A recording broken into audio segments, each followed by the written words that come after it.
Hello and welcome to my channel. My name is Kat. I'm a reader, a writer, and a generally chaotic being. So, if you've been here before, you know that. If you haven't been here before, you've been warned. Um, so today I'm going to talk about 10K writing days.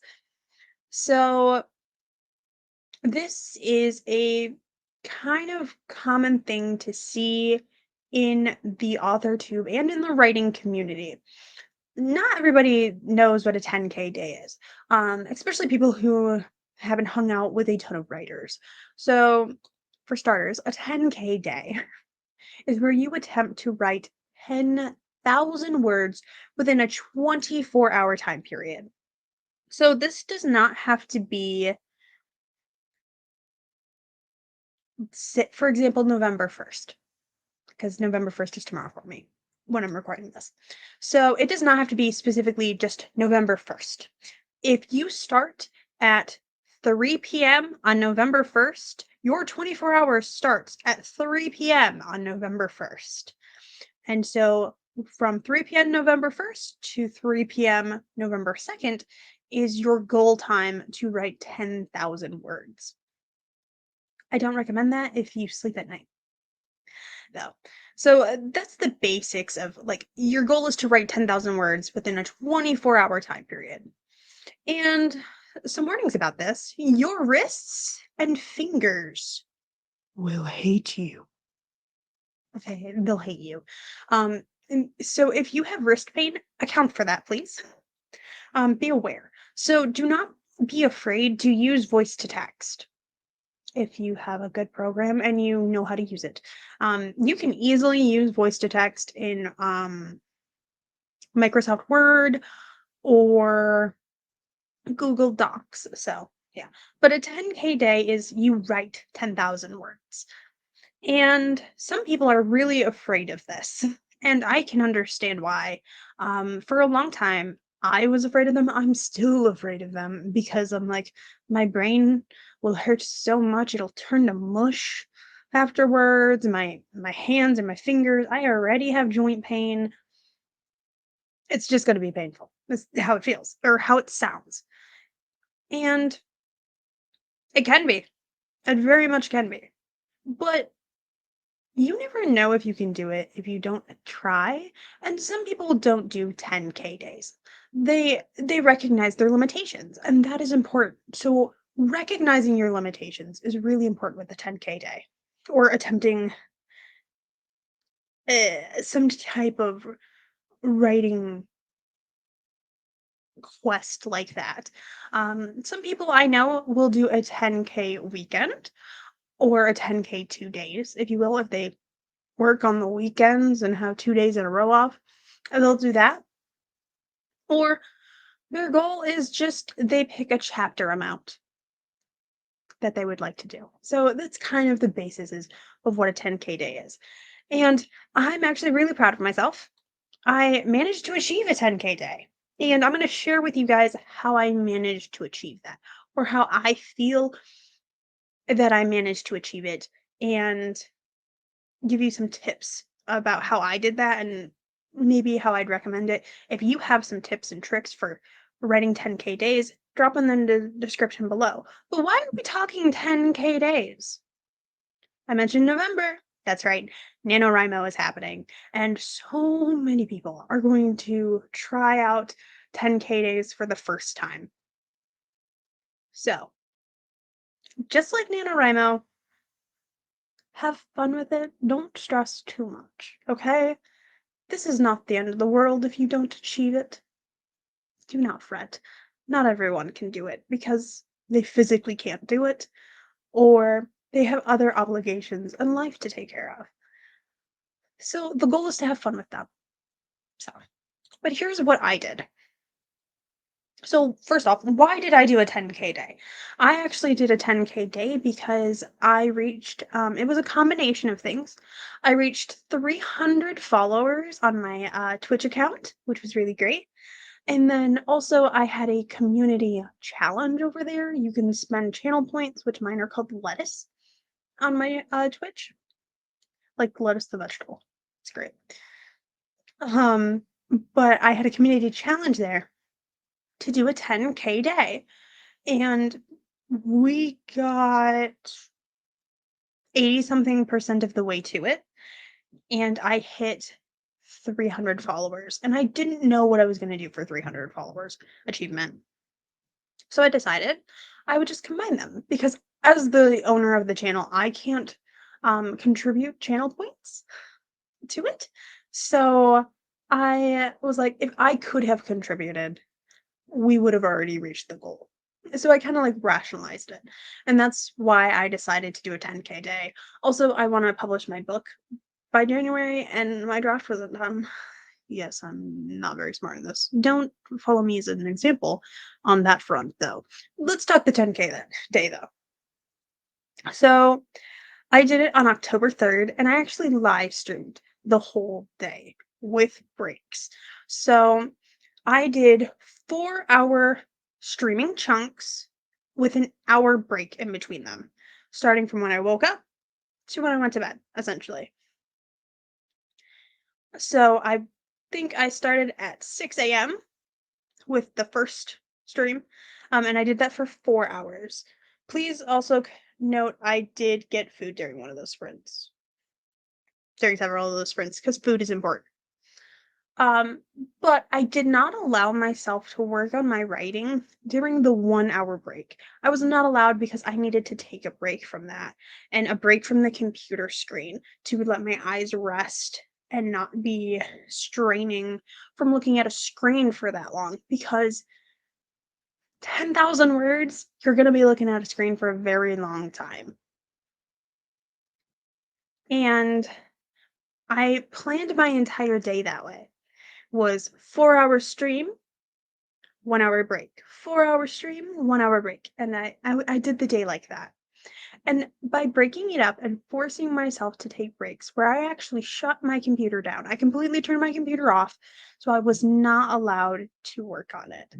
I think was really important for me. And I did it all here. I sat in this chair and this is where I did it from. 'Cause I was on a live stream and this is where I live stream from. So that's what I did for my 10K day. I also had several projects that I was working on. So the bonus part of the 300 followers thing was I every 2 hours, so at the beginning of one of my 4 hour chunks and in the middle, I put up a poll during my stream for the audience to decide which project I would work on. So I actually worked on several projects during it, and afterwards I realized I probably should have just had them I personally should have just picked one project, but also it was a way I'm one of those people that I bounce projects sometimes, so that's kind of how I figured I'd do it. Always have a backup project if your brain were to work on, because it might still be working on your other project in the back of your mind. Um, so I worked on several projects during that 10K day, but the majority of the words, over 7,500 and something of them, were in one project. So I feel like if I had stuck to one project and it been that project, I would have probably finished that book that day, in all honesty, instead of later that week. So, from my experience, and that was like my first official 10K day because I truly wrote everything that day. I didn't count editing. I didn't count um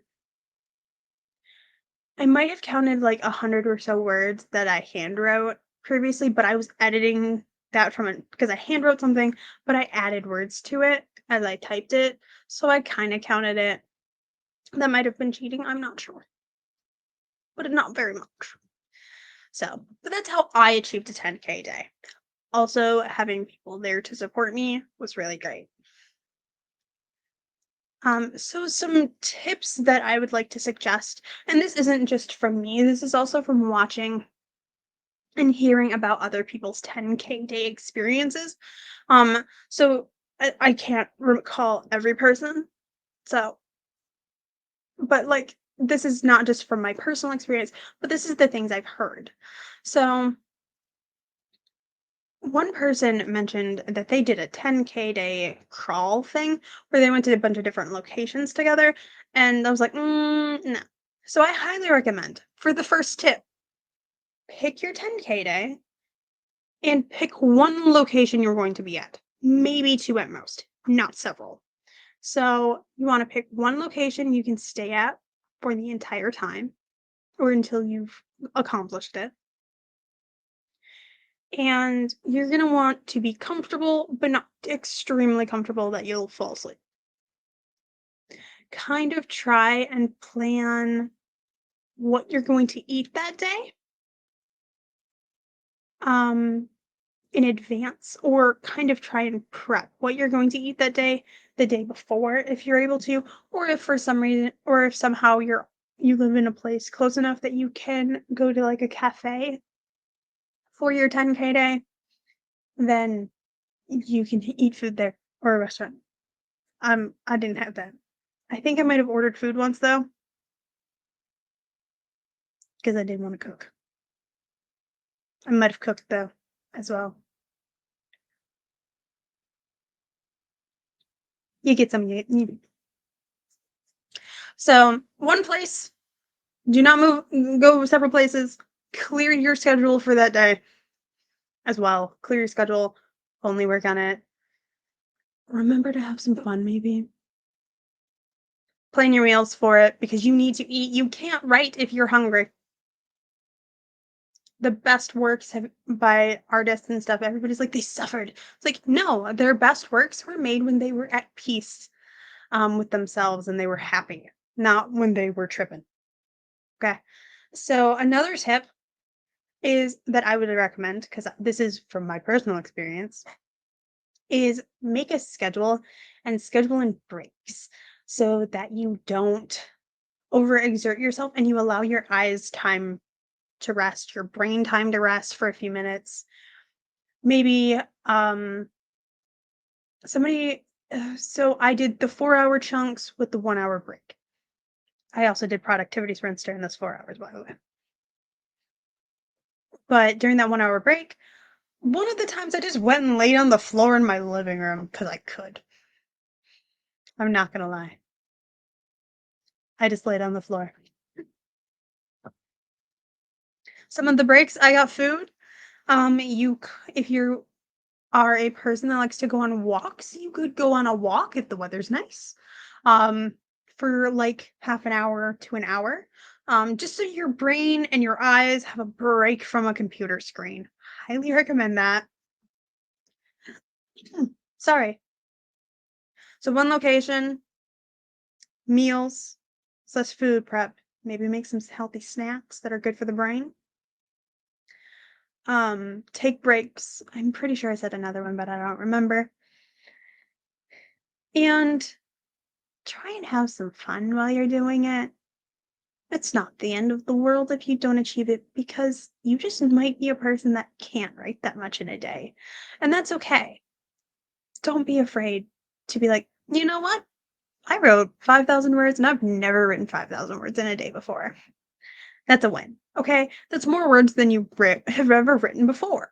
If you're a person that writes 5,000 words regularly and you wrote 1,000 extra words, so 6,000, good on you. That's amazing. But don't stress it too much. Okay? Don't suffer. Um, and reward yourself for some of those milestones. So also like you could make a little reward sheet for like so the goal is 10,000 at the top about I don't know how people do things. Sometimes I build things up, sometimes you build I don't know. But like have goals along the way. Like you can have a little treat when you get to a certain point. It has to be a reward that works for you though, because not all rewards work the same for everybody. So there's that to start with. And yeah. I don't know if those were really good tips or not, but if you have tips for writing a 10K day, I'd like to suggest you to put them in the comments down below. That'd be really great. We could share 10K day tips and tricks. Um, and remember with Nano coming up, please take care of yourself. The goal of Nano is not to stress about it. You should also have fun. Not everyone can write 50,000 words in a month.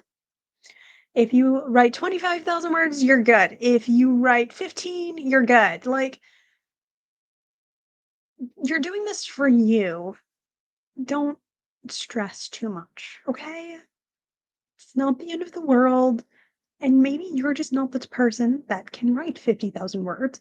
You have probably dozens or hundreds of stories in you, but sometimes your fingers or your hands don't want to go with the speed or can't go with the speed at which you want or need. So, those are some things about 10K days that I thought I'd share, like my experience and some tips that I thought you guys might benefit from with 10 with NaNoWriMo coming up. So many people are going to be trying 10K days. Um, and I hope you have a great rest of your day. If you would like to read my writing, I do post it on my Coffee and Patreon. You do have to support me on them. I'm sorry. Um, but you can also read Blood Rain trilogy up through currently chapter 13, or you can also read Shadow. All of book one, draft one, is currently available on Kindle Vella for both of those. Blood Rain trilogy is available on Kindle Vella up through chapter 13 of book one, and Shadow book one is available on Kindle Vella as well. So if you're interested in reading those, um, they're there. I'll try and link those below. And if you are a fellow author tuber, I do recommend checking out the AuthorTube and writing playlist spreadsheet, probably linked below, that I worked on with our amazing Devin Cutting. Remember, hashtag free Devin. We are still fighting to get Devin's channel back. Um, I plan for this video to go up on November 1st, but I'm recording it on October 31st, so he gets to appeal again tomorrow. So fingers crossed he can get his channel back. But the spreadsheet does contain a list of all of the channels that between myself, Devin, and several others we could find. If your channel is not there, or a channel you know of that should be on there for our AuthorTube channels list, please, there is a form on there. Fill it out and let me know so I can get that person added to the list. As well as, if you don't see a stream on there that should be on there on the next couple tabs, we're basically treating it as Devin Cutting's playlist. So make sure to check that out. Devin and I have been working very hard on it, as well as a couple of others have been helping us. So highly thank you guys so much, and I hope you have a beautiful rest of your day. Goodbye.